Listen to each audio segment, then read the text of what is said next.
ឲ្យកូនទៅជៀនត្រីចប់ហ្មងខ្លោចឡើងខ្មៅញ៉ាំអីកើតឬយ៉ាងហ្នឹងលេងឡើងខ្មៅអ៊ីដូចខ្ជូងថ្ងៃហ្នឹងអើយដល់កហ្មងមើលញ៉ាំមិនកើតបើឡើងខ្មៅយ៉ាងថ្ងៃហ្នឹងខ្មៅដូចខ្ជូងហើយ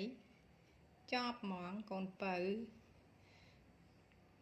អានេះខ្ញុំមកជៀនបន្ថែមនេះជៀនបន្ថែម